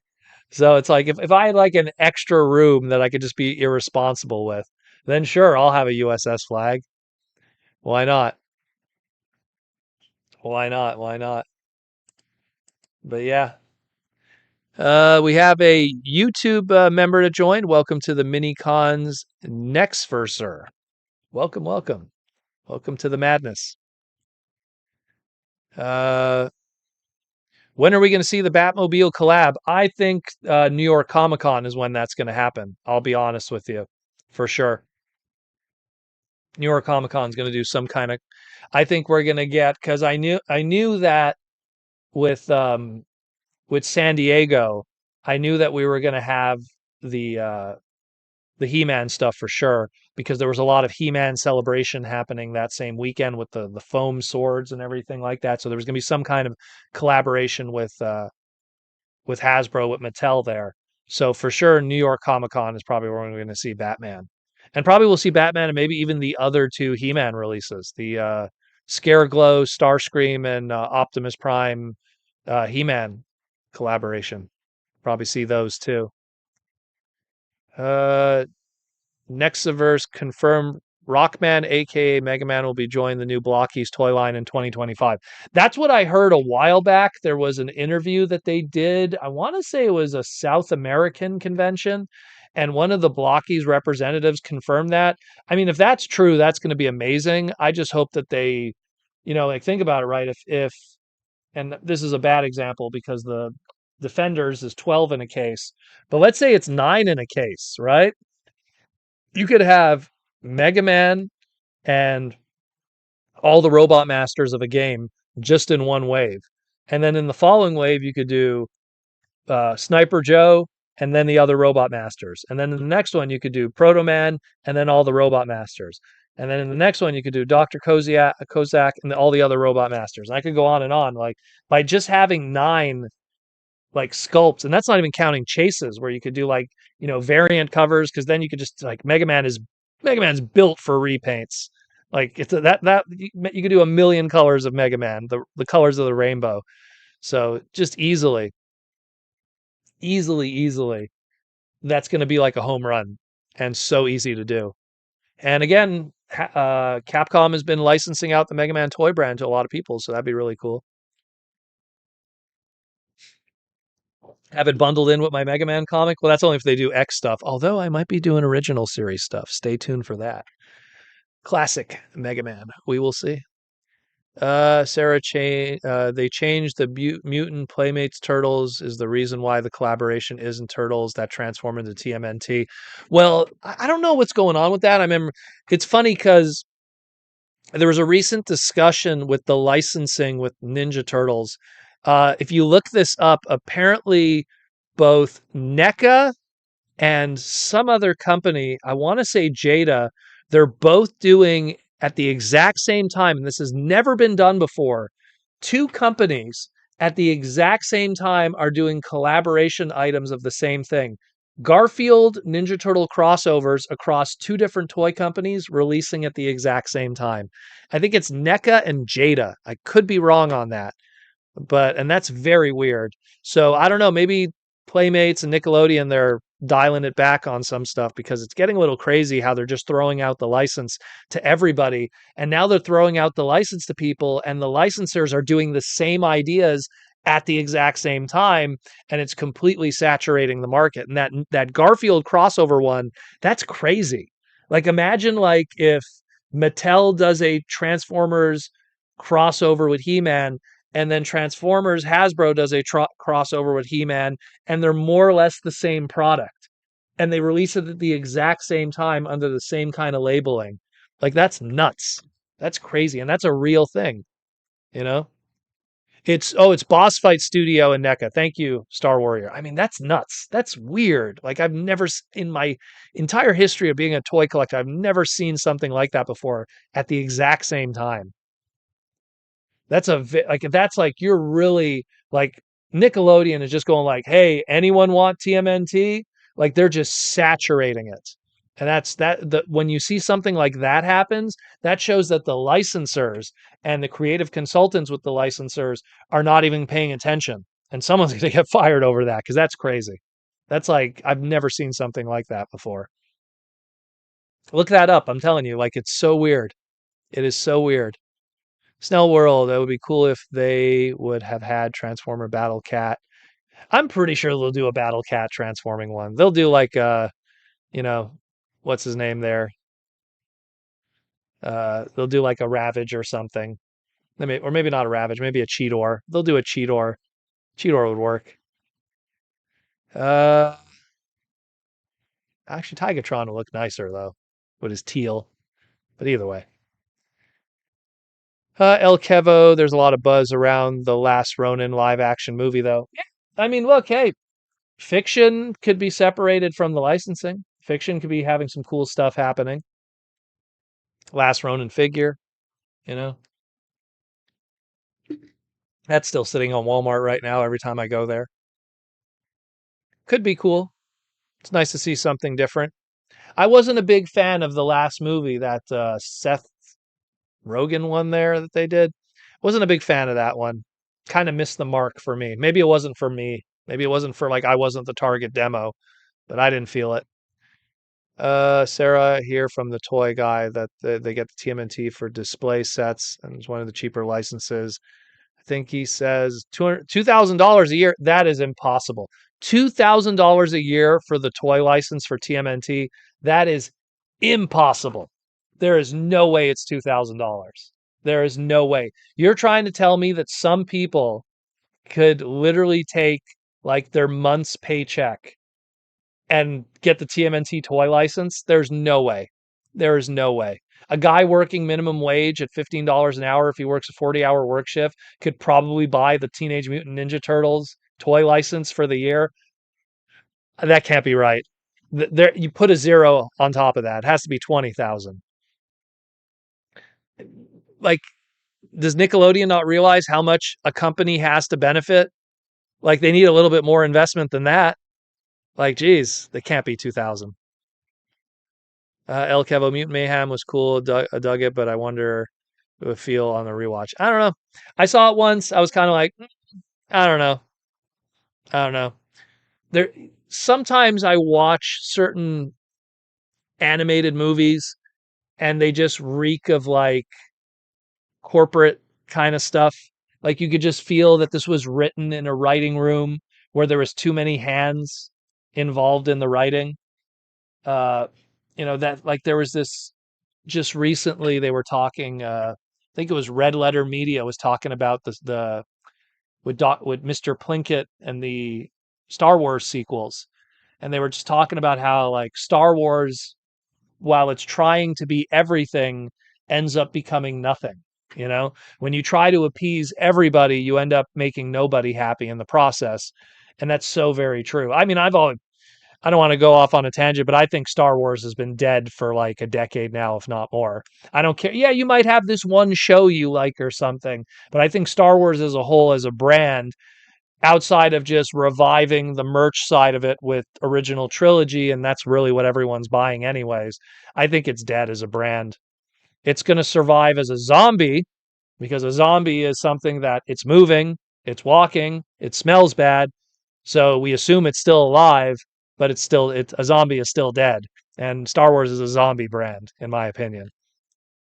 It's moving, it's walking, it's doing things, but it's still dead. It's not what it used to be, and it's dead to me anyhow. And I love Star Wars, but I just don't like modern Star Wars. Um, Mayhem was fun, but it wasn't perfect. I still love the 2007 remake. 2007 was amazing. That was a great movie. Great movie. Great figures too. I remember this shows how long ago it was. This was when Zellers was still a thing in Canada. Zellers had all of those on clearance, and I bought a bunch of those. They were really good. Came with a bunch of accessories. I kind of regret not picking up that Michelangelo party wagon. That was like $10 Canadian, mint in box. I was like, oh man, that thing's gonna take a lot of space. I'm not gonna buy that. Now I kind of regret not picking it up.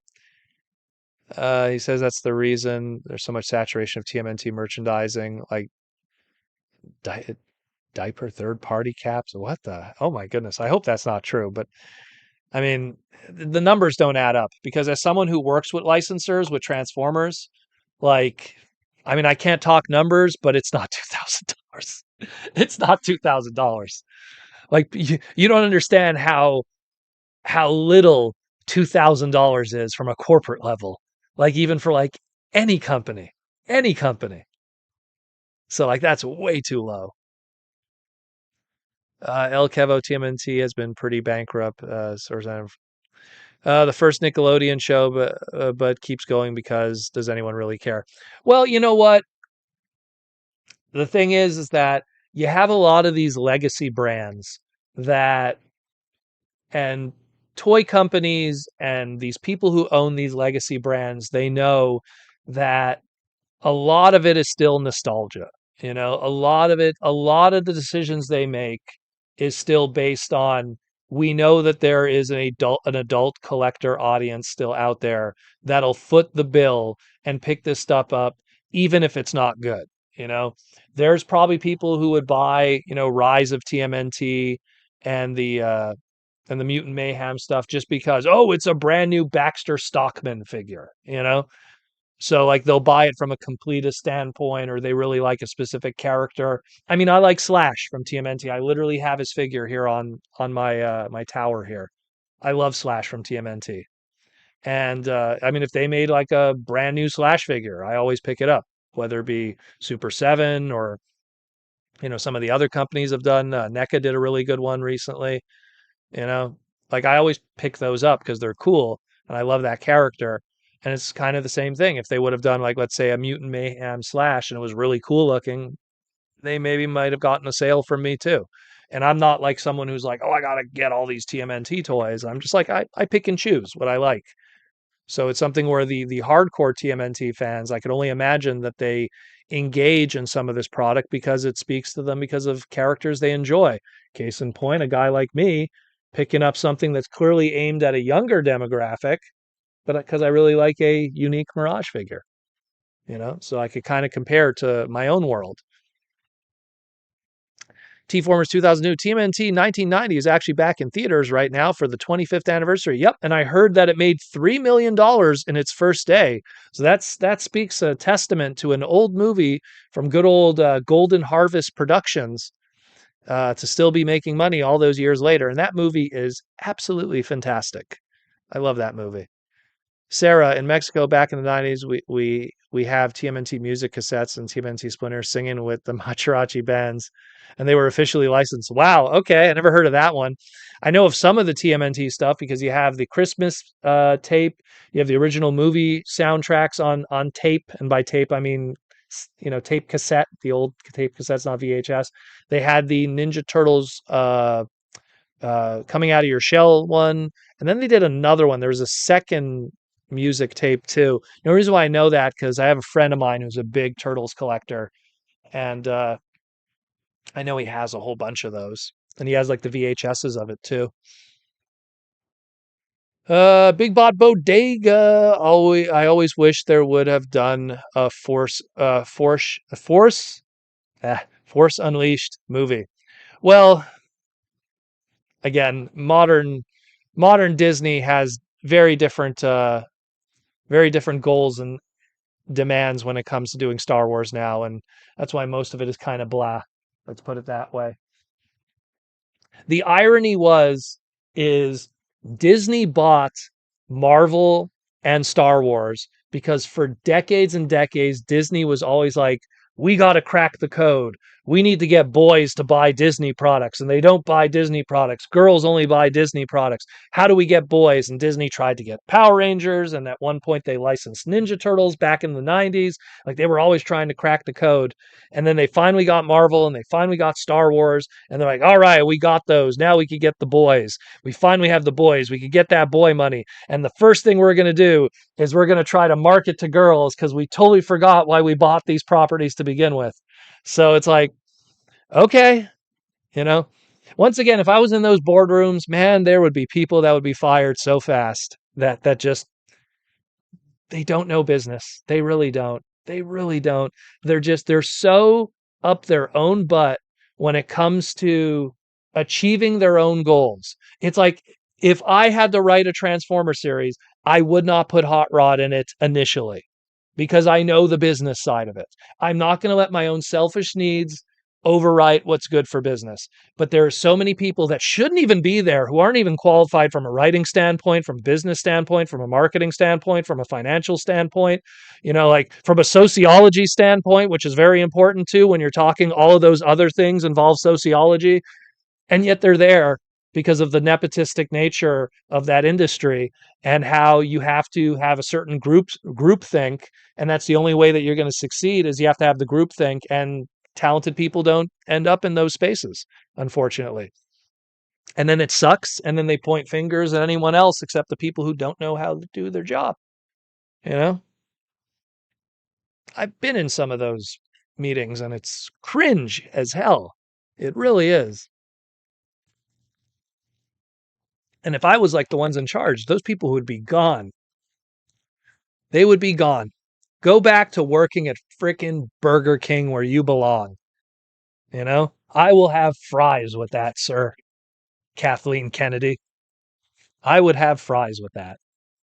That's what you should be doing. How you got as far as you did is comical at best. You could get turtle power in a single tape. Yeah, man. Good old turtle power. Turtle power. Snell World, it's sad because Sam Witwer would do it. He could easily with Disney and make money with it.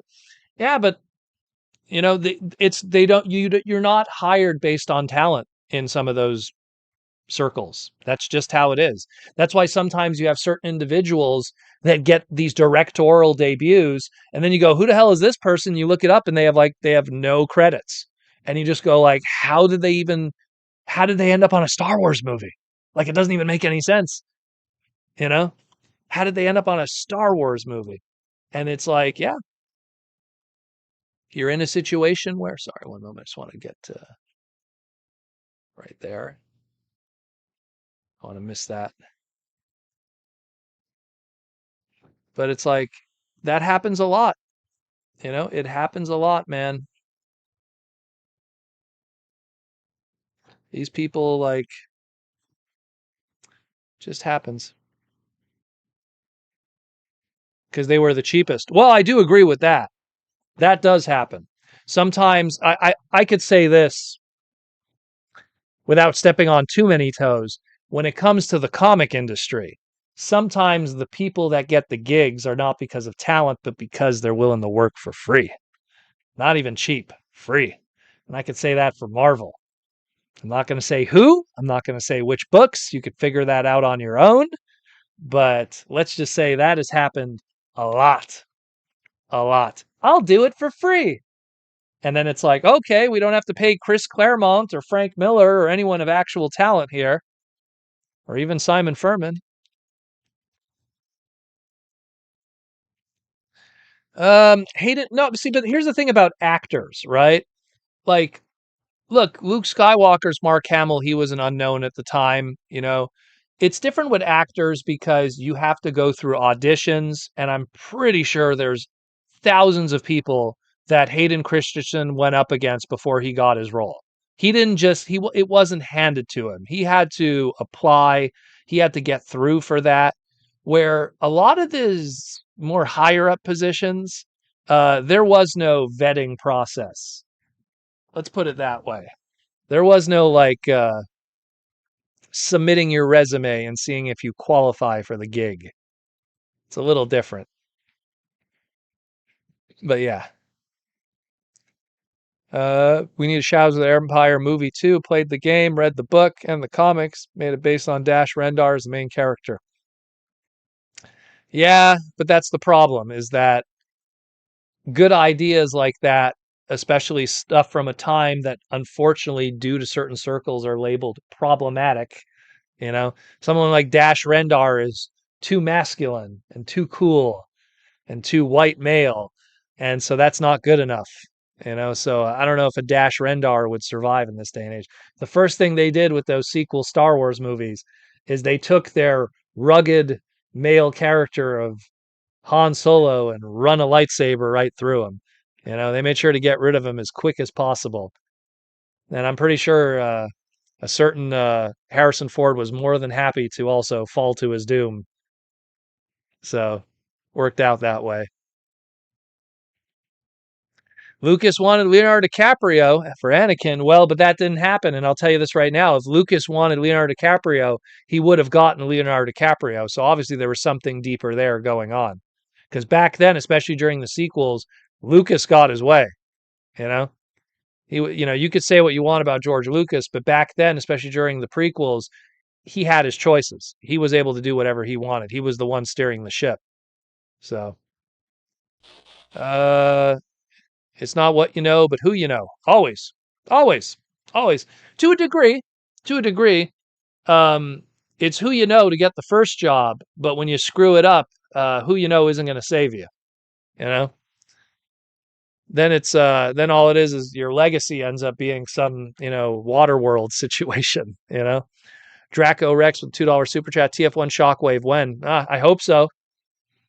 A little too similar to all the Shockwave we've gotten up to this point, so maybe create some distance. Because, I mean, a TF1 Shockwave is going to look like every other Shockwave we've gotten over the past 2 years. Geez, I don't even have it nearby, but the Earthspark Shockwave, Cyberverse Shockwave, all the Shockwaves that we're probably going to get an 86 Shockwave at some point. So I think they want to kind of distance themselves from that similar design. To be fair, Ford wanted gone at the end of Empire. Well, that wouldn't surprise me. But yet he kept going. Kept going. It's got to pay for those mansions, I guess. El Kevo Yalio didn't want to do the love story again. No, he didn't. Snells, I thought Finn was going to become a Jedi from the trailer. It would have been an awesome film. Well, I mean, I can't confirm it, but I think China stepped in, and that's where I always say don't ever believe anything that Disney says in terms of them being on your side in terms of the political stuff, because the moment that China was like, we don't like that, they right away scramble. So it shows that they're never on your side and they will never be your allies. Let's put it that way. You can tell I'm not a fan of Disney. I've never been a fan of Disney. I never liked Disney movies. The most I ever liked of Disney was like the Goofy movie and Aladdin. And I'm only talking the first Aladdin. Maybe Emperor's New Groove was okay in theaters. Tron, if you want to count that as Disney. But even then, Disney abandoned Tron many years ago. So it's only now Disney cares about Tron. Never been a big Disney person. Never will be. And I think that both Marvel and Star Wars would be better off if Disney was never involved. And I'm talking about still to this day. I think that Infinity War and Endgame could have still been a thing that would have existed successfully on a high level, and Disney didn't need to be a part of that. I think we still would have gotten great stuff. But, like I said, Disney needed boy brands, and that's why they did all of that. And now they're going like, I don't know what's going on. Duh. James Hopkins, the only reason Samuel L. Jackson is in the prequel is because he asked to be in it. Well, there you go. What is purple lightsaber of royalty? El Kevo, I love Tron, but Ares doesn't look very good.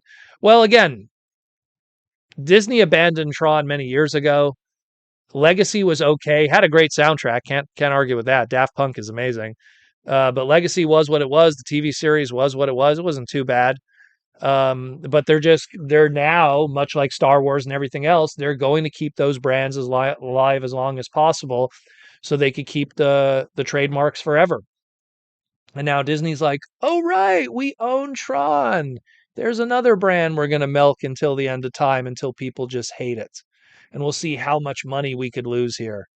The Black Cauldron, that was like one of Disney's biggest money losses ever. That was like the first time they lost money on animation, if I remember correctly. Uh, Screw that company and its dark history that they try to act that never existed. Sarah just asked the three reissues for Hasbro Shockwave from Bumblebee, Sentinel, and Hot Rod from the Bayverse, because those three toys are $120 now. Well, that's something. Bring it up with the guys on Hasbro's Instagram.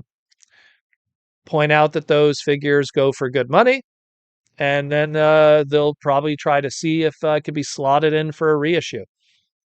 You never know. Especially if the Bayverse Hot Rod, if that goes for big money, and they need to use a Hot Rod trademark at some point, and they don't have any plans, mind you, they've been doing a lot of stuff with Blokees, so I'm pretty sure they're covering it on their end. But yeah, I think I saw the Black Cauldron as a kid. I just don't remember it. I like saw every Disney movie as a kid, and none of it ever resonated with me. I don't know why. I don't know why. Just never was. I guess I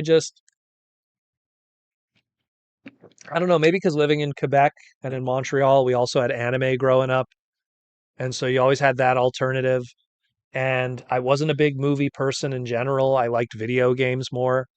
Like I rather, if I was gonna go rent something from a Blockbuster, if you will, it wouldn't be Blockbuster in my case, but if I was gonna have a Blockbuster night, it was going to be a video game over a movie. I rather, if I was gonna spend 8 hours on something on a Friday night and a Saturday morning, it's gonna be on the latest rental of a Nintendo or Super Nintendo game. It wasn't gonna be a movie. And I just wasn't a Disney person, especially that.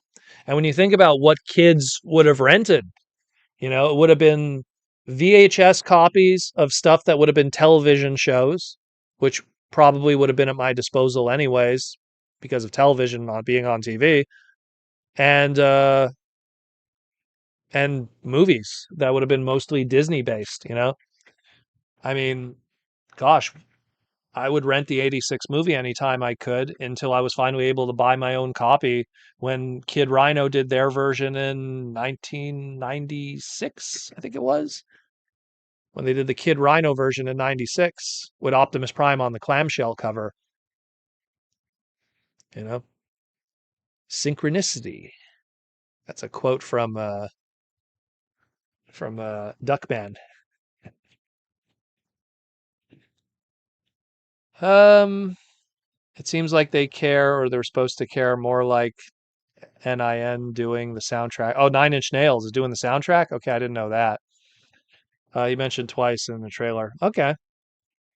I mean, I still like the Daft Punk stuff. It was really good. Sarah was from McDonald's to the Emperor's New Groove, transformed into the llama. I can't remember. Yeah, Emperor's New Groove. That one I enjoyed. That felt like a funny movie. That was enjoyable. I remember just always the one that clicks in my mind of like, okay, that was entertaining. I enjoyed that. I remembered that. Let's see if the next Tron movie turns out is a turn for the better. Well, let's see if anyone even cares. That's the problem. Like I like Tron. I think Tron is cool. When Tron Legacy came out, those figures were awesome. Those were Spin Master did those. They had the glowing mechanisms. I was like the one of the few people in the world that cared about those Tron toys. But I like Tron as a concept, as an idea. Anyone who's Canadian that likes Reboot could relate to Tron. Tron is a very similar kind of idea. Um, but at the same time, I don't trust Disney. Disney has a tendency to screw that stuff up. El Kevo, I have that VHS. First thing I ever mail ordered.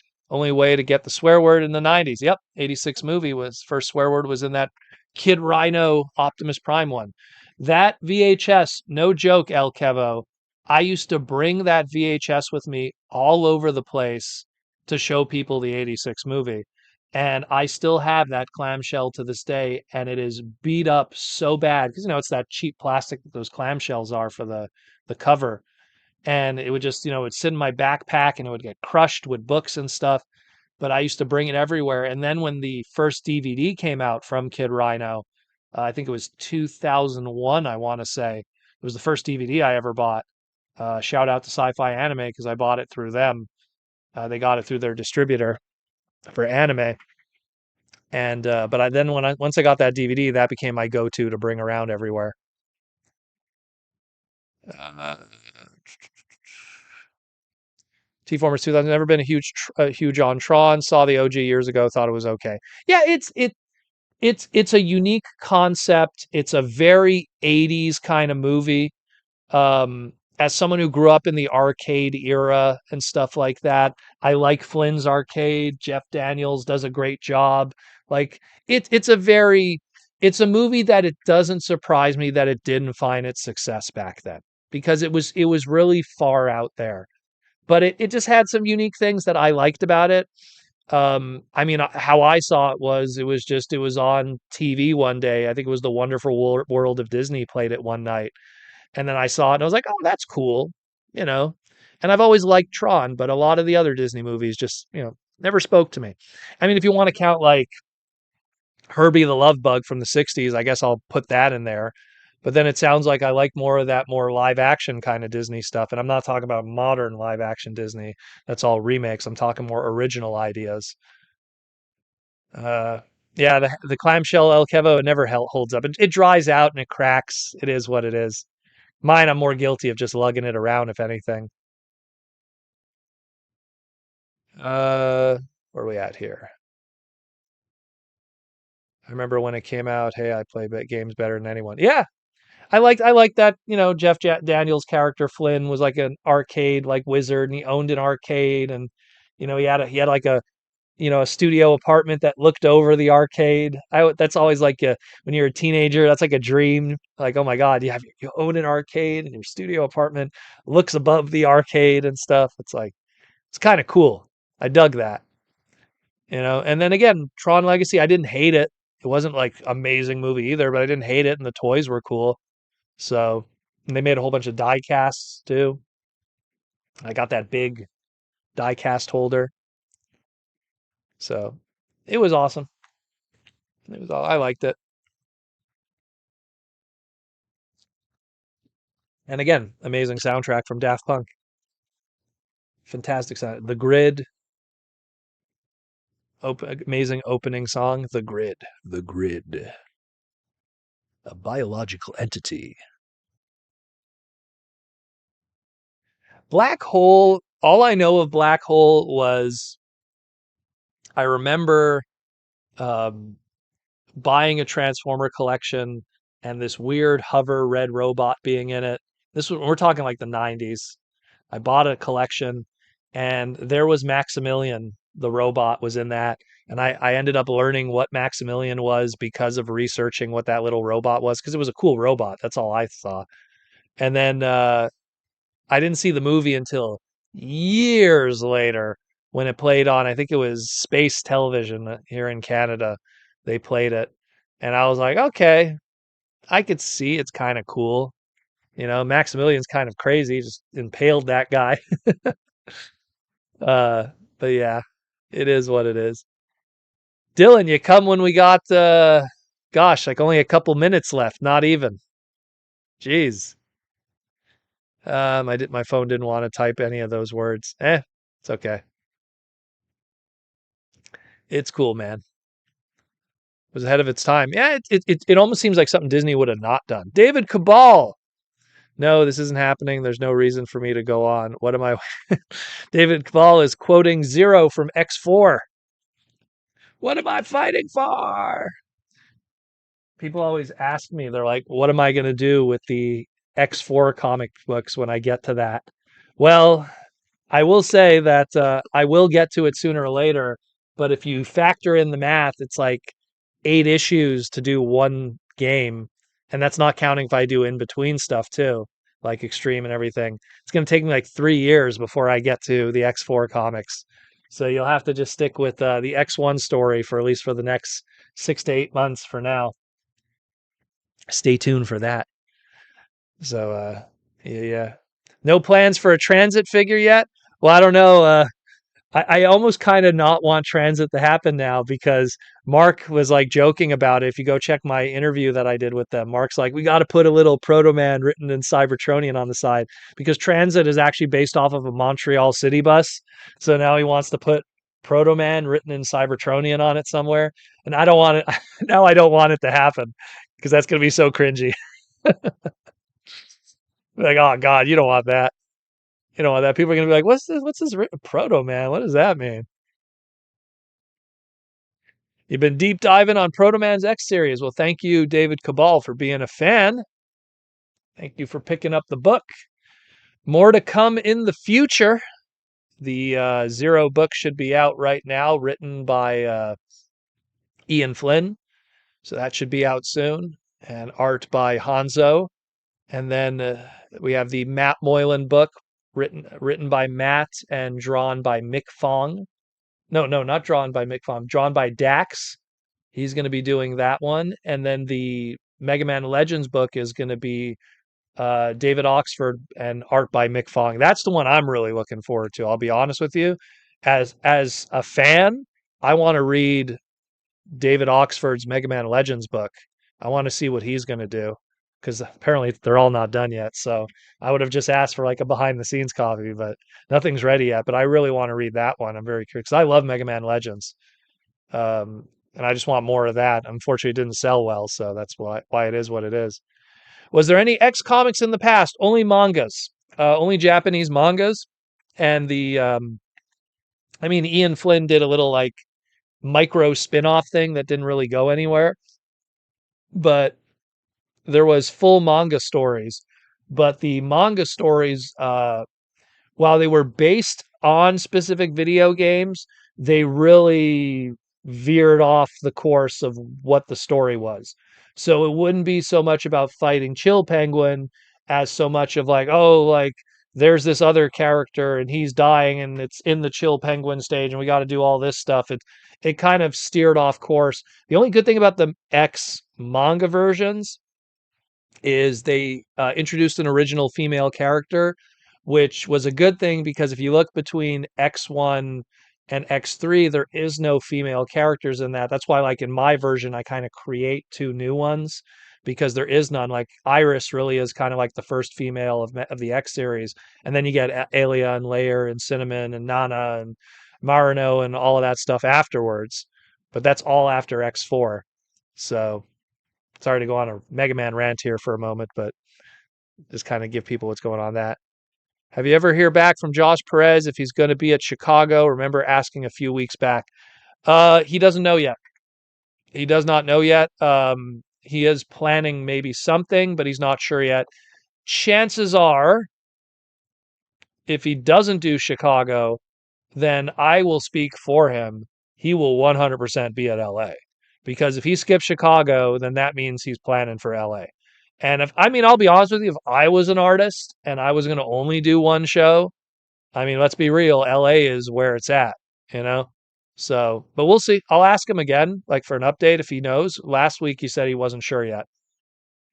The problem with Chicago for him is it's not that it's a hard flight, it's just is it worth,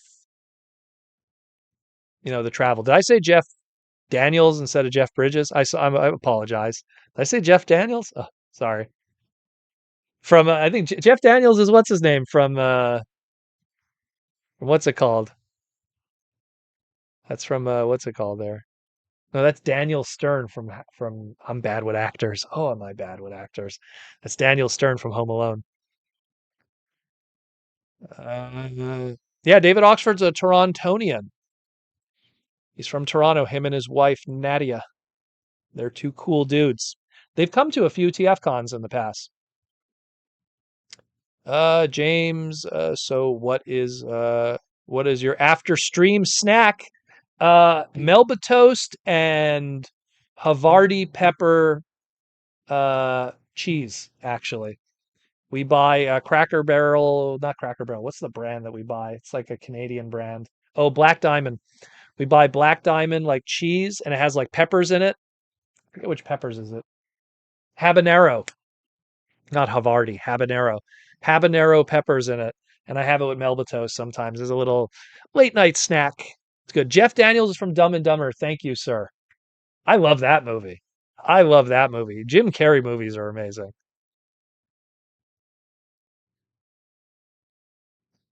What's his name and what's it called? I'm very bad with actors. I am very bad with actors. I worked at a video store. It was the first job I ever had as a kid. I worked at a video store. Shout out to Video Illusion and Salim giving me my first gig. Oh, Butters, what's up? And and like I learned nothing from that job in terms of like actors and stuff like that. Like, because all you had to do was just put the buttons back and put the movies back. But want to come up and say goodbye to everybody beforehand? Oh yeah, yeah. And I think like the only thing that I learned from all those years of working at a video store is how good Rodney Dangerfield is as an actor. That was like the big takeaway. And that if you watch too many horror movies, you kind of desensitize yourself. Like if you watch all the Friday the 13th movies back to back, you end up seeing a pattern and then it ruins you for horror movies forever. Because then you go, oh, wait a minute, when the music starts doing So it is what it is. Butters, you want to say hello to everybody? Oh, I'll put you up here. Ugh. Put you up here, Butters. Eh? You want to say hi to everybody? You want to go down there? Hope is not using the bathroom. It's out of order. One of my favorite movies as a kid was Running Man. That's a great movie, actually. That's a fantastic movie, Running Man. Butters, don't knock over the water. They started faking you out by playing it and not doing anything. Yeah.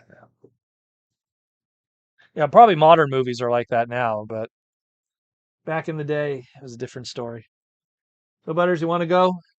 You're probably bugging me because we're already 7 minutes over. I think he's hungry. That's why. Gotta give him his treats. You want your temptations?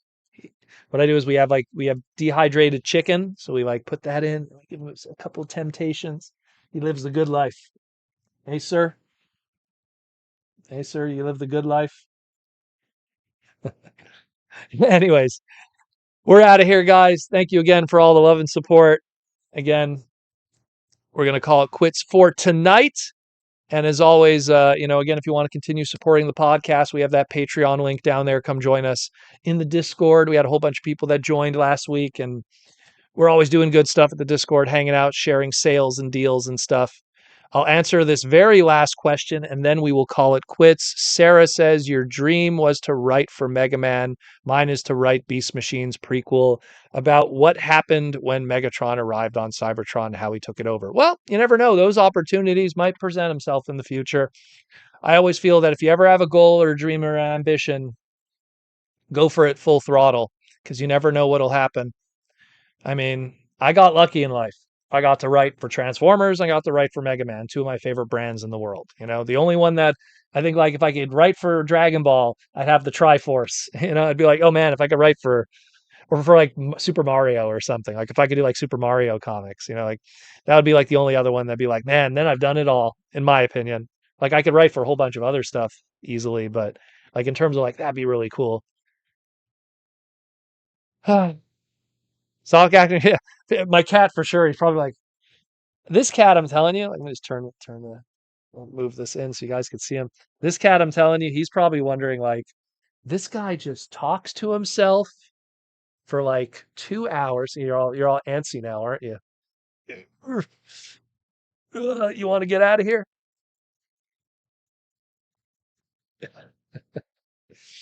This guy, this guy, this guy. Anyways, guys, I'm out of here. He's driving me nuts. And he's putting hair everywhere. Hair everywhere, eh, sir? Take care of yourself, your friends, your family, your loved ones. The world is not as a crazy place as you think it is, and there's too many cool things to enjoy to be angry about everything else. I'm out of here. Peace. We'll talk to you. Butters, don't bite the wire. Look at him, he's biting the wire. Hey, I think he's trying to unplug the everything out. I'm out of here. Take care of yourselves. Roll out.